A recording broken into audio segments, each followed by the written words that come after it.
Hello, everyone. Let's go ahead and get started. Thank you for joining us today as we discuss tipping bucket development.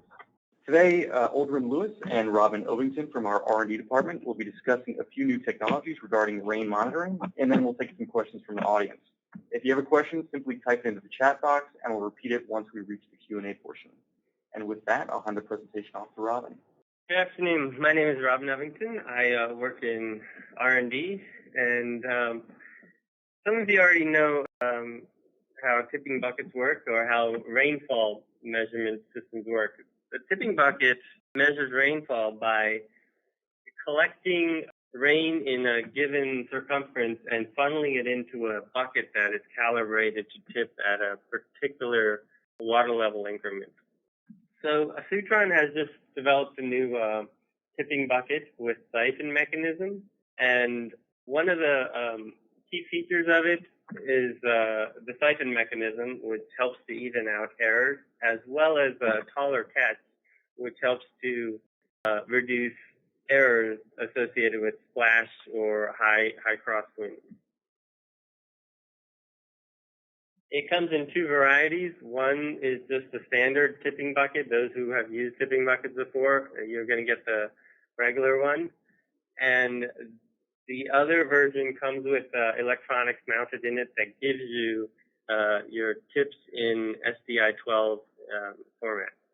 You can always upgrade the base model to have the electronics down the road should you choose. The siphon mechanism here is blown up really big. We'll take a look at that in the next slide. But you can see here we've got a collector funnel with a stainless steel screen filter in there and a tipping bucket mechanism with bubble level. The siphon mechanism regulates the water at a given rate regardless of rainfall and comes with a bucket calibration of 0.2, 0.5 millimeters, and 0.01 inch. Here's a cross-section diagram of the tipping bucket. Right there at the top, you see a nice robust ring.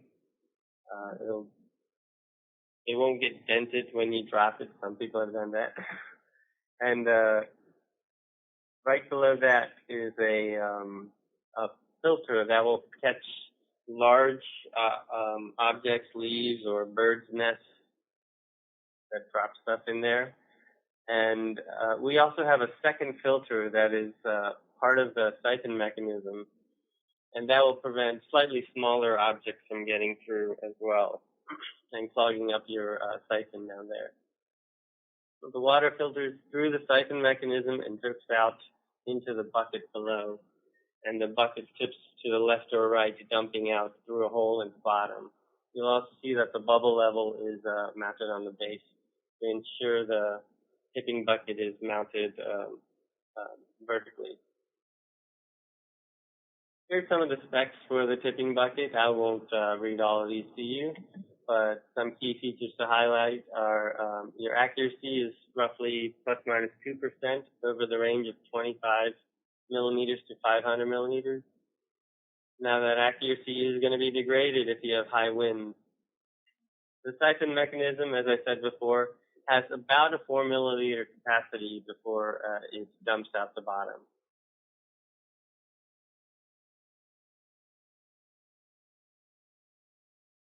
Here's a diagram of the mount, of the base mount there.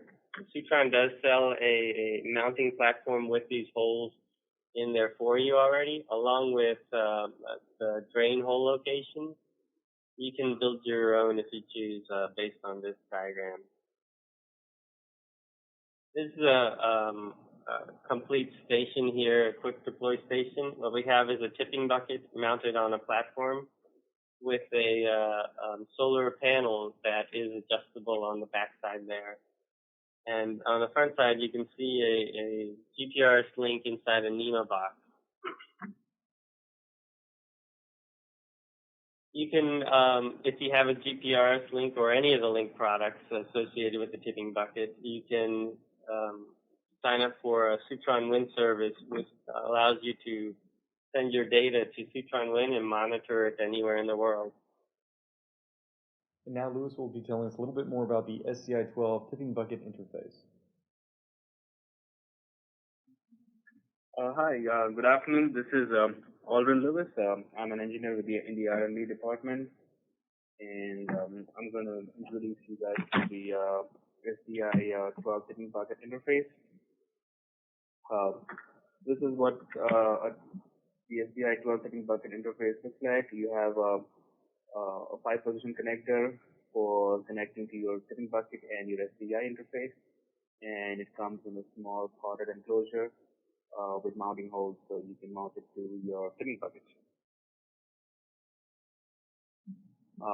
The SCI-12 tipping bucket sensor can convert almost all tipping buckets into a smart SCI-12 sensor, which means that you can now query the accumulation and other parameters using a simple SCI-12 logger.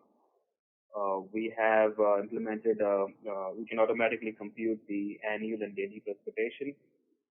The unit also comes with a rechargeable backup power so that you don't lose data during a power interruption.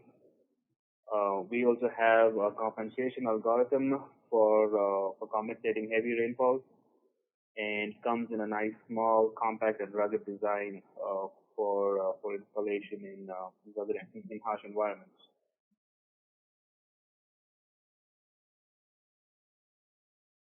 This is what your tipping bucket interface looks like. You have a 5-position terminal connector here for connecting your SCI interface and your and wiring to your tipping bucket. We have 2 mounting holes here, and it comes with a nice potted enclosure. The SCI-12 tipping bucket supports can be used to convert any tipping bucket into a smart sensor. We support SCI-12 version 1.3, and we respond to all RM and C commands. You can also configure this to have to debounce noisy switches, and also to take care of different switching durations. The SCI-12 tipping bucket can be programmed to compute annual and daily precipitation. We have a built-in real-time clock that is accurate to within 5 seconds a day. The user can set these reset times using simple Xfinity commands, and most of Sutron's loggers also have built-in and can be programmed to automatically update your real-time clock once a day, or based on how often you want. The SCI-12 tipping bucket also has its own rechargeable backup power. So if you lose power in between for up to 10 hours, the unit will resume from where you left off when power was lost. All the internal functionality, like computing of the daily precipitation, the annual precipitation, the daily reset, and everything else goes on uninterrupted. We also implement a smart sensor compensation. This is useful for when you are in regions where you have heavy rainfall and and you lose some rainfall because of the finite time it takes for the bucket to drain out and the other side of the bucket to start filling. So we have a third-order polynomial that can be configured for the specific tipping bucket that this is installed on. It draws just about 100 microamps at 12 volts, and everything on the SCI-12 tipping bucket interface has been optimized to draw as little power as possible, so it does not add to the significantly to the power budget of your installation. It's compact, and rugged. The SCI-12 tipping bucket comes in a potted enclosure so that you can install it in humid environments. The connectors are water resistant, so it's a pretty rugged product. This is what the connecting your SCI-12 tipping bucket to to any tipping bucket is pretty simple. You have a 5-pin connector here. The first 3 pins basically are your standard SDI 12 interface. You have power, ground, and your bidirectional data bus. And the last 2 positions are for connecting to your tipping bucket. You have the ground, and you have an energized position terminal for connecting to your switch. Here are some of the specifications. I'll just go over some of the important ones. This can be powered between 4 and 20 volts. We can go up to 10 hours when external power is lost, and we support SDI 12 version 1.3. And SDI 12 communication will be disabled when external power is lost, but it will be restored as soon as SDI power is restored. This is one of our installations that we had in Fiji. You have your tipping bucket here, and if you remove the cover here, this is where the SDI 12 module is installed. It's very compact and rugged. You have 2 wires that go to your switch and then your SDI bus. This is another installation in Oman. Similar, this is a different bucket size, so this can be configured to accept almost any tipping bucket size. And then you have your connection to your switch right here and your SDI bus. This is another example of the SDI 12 module installed on our own on Sutron's own tipping bucket. We have mounting holes for the module and a pretty simple installation.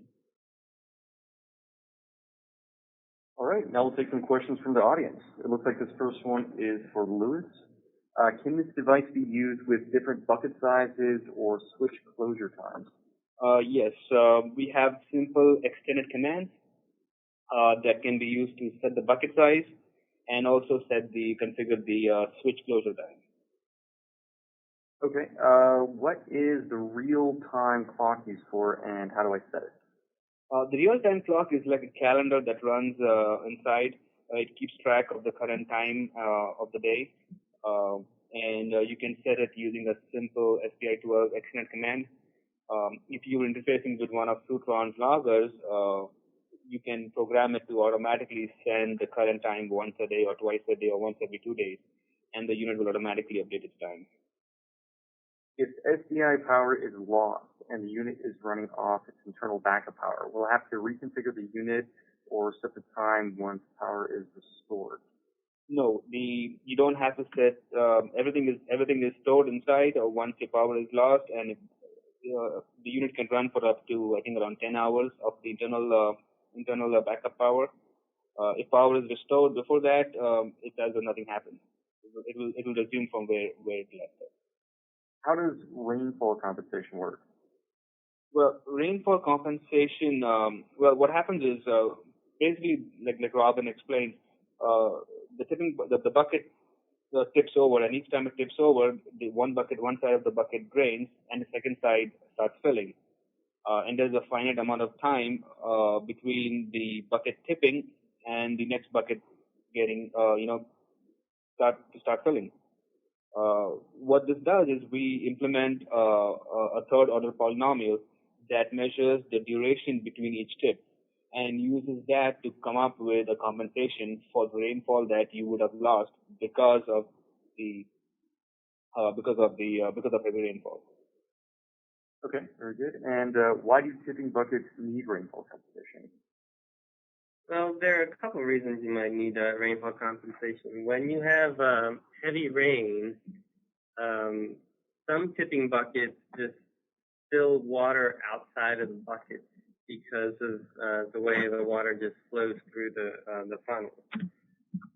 Another reason is if the buckets are tipping fast enough, one side won't have sufficient time to drain all the water out before the other side is filled up, and as such, your calibration is thrown off. And you can use the equations to compensate for these kinds of errors. Okay. How do I verify calibration in the field? One simple way to do this is to take a water bottle with a known amount of water in it and slowly pour it into the catch and make sure that your reading is corresponding with what you think it should be. Now, it won't be as accurate as a lab setup, so you got to keep that in mind when you look at the total output. All right. Next question. How long a cable can I connect to the tipping bucket? Well, that's not really too critical. Okay. How high do I install the tipping bucket? The WMO standard is 1 meter off the ground. And will I need a windscreen? You can put a windscreen, but for the most part, we don't install with windscreen. What is the inlet diameter? That's 8.08 inches. What is the calibration of the tipping bucket? We can do 0.2 millimeters, 0.5 millimeters, and 0.01 inches. What is the accuracy of the tipping bucket? So that is plus minus 2% over the range of 25 to 500 millimeters per hour, and that will vary depending on how much crosswinds you have too. So the errors can be worse. All right, looks like that was our last questions. I think we'll wrap things up here. I'd like to thank everyone again for joining us. As always, if you have any questions, please contact us at sales@sutron.com. Thanks again.